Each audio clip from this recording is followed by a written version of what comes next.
নাহমাদুহু ওয়া নুসাল্লি আলা রাসূলিহিল কারীম আম্মা বা'দ। গীবত এক ভয়াবহ অপরাধ। একজন মুমিন তার ভাইয়ের গীবত করে না, কেননা কুরআনে আল্লাহ তাআলা গীবতকে হারাম করেছেন।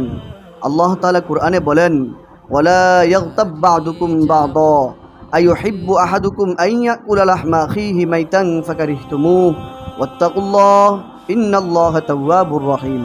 তোমাদের কেউ যেন কাহার পশ্চাতে নিন্দা না করে। তোমাদের কেউ কি তার মৃত ভাইয়ের গোশত ভক্ষণ করা পছন্দ করবে? বস্তুত তোমরা তো তাকে ঘৃণাই করো। আল্লাহকে ভয় করো, নিশ্চয়ই আল্লাহ তওবা কবুলকারী পরম দয়ালু। এই আয়াত শোনার পর গীবত বা পরনিন্দার প্রতি অন্তরে ঘৃণা জন্মাবে। গীবতকারীকে আল্লাহ তাআলা মৃত ভাইয়ের গোশত ভক্ষণকারীর সাথে তুলনা করেছেন। একটু ভেবে দেখুন, মৃত ভাইয়ের গোশত খাওয়ার বিষয়টি কত বিশ্রী একটি ব্যাপার। যে গীবত করে সে মৃত ভাইয়ের গোশতই খায়। আল্লাহ আমাদেরকে হেফাজত করুন। একজন মুমিন গীবতকে খুবই ভয় পায়, তাই কখনো অসতর্কতার কারণে যদি কাহারও গীবত করে ফেলে, সাথে সাথে তাকওয়ার দিকে অগ্রসর হয়। আয়াতের শেষ অংশে আল্লাহ তাআলা তাকওয়া এবং তাওবার কথা এজন্য বলেছেন যে কেউ যদি গীবত করে ফেলে সে যেন তাওবা করে এবং তাকওয়ার পথ অবলম্বন করে। প্রিয় ভাই, গীবত থেকে বাঁচতে হলে সব সময় জবানকে নিরাপত্তা রাখতে হবে। মুসলিম ভাইয়ের ব্যাপারে মুখ খোলার সময় সতর্ক থাকতে হবে। সহিহ মুসলিমে বর্ণিত হয়েছে, রাসূল সাল্লাল্লাহু আলাইহি ওয়াসাল্লাম সাহাবীদেরকে জিজ্ঞেস করলেন, আতাদুনা মাল গীবা, তোমরা কি জানো গীবত কাকে বলে? তারা বললেন, আল্লাহ এবং তার রাসূল ভালো জানেন।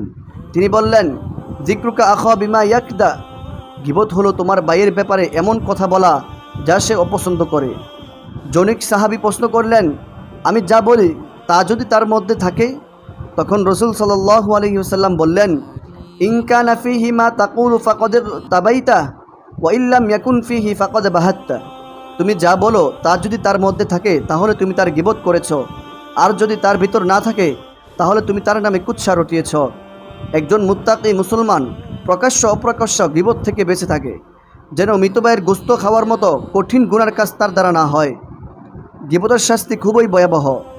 সুনানে তিরমিজিতে রাসূল সাল্লাল্লাহু আলাইহি ওয়াসাল্লাম নিজের জিহ্বাকে ধরে মুআজ রাদিয়াল্লাহু তাআলা আনহুকে উদ্দেশ্য করে বললেন, কুফা আলাইকা ইয়া মুআজ, এটাকে নিয়ন্ত্রণে রাখো।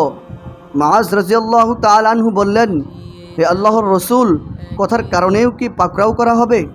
রাসূল সাল্লাল্লাহু আলাইহি ওয়াসাল্লাম বললেন, সাকুলাতকা উম্মুকা ইয়া মুআজ ওয়া হাল ইয়াকুব্বান নাস ফিন নারি আলা ওয়ুজুহিহিম আও আলা মানাখিহিম ইল্লা হাসাইদু আলসিনাতিহিম। তোমার মা তোমাকে হারিয়ে ফেলুক, জিহ্বার গুনার কারণেই তো লোকদেরকে জাহান্নামে উপর করে নিক্ষেপ করা হবে। নাউজুবিল্লাহ। গীবত চরম পর্যায়ে নিন্দনীয় একটি অভ্যাস।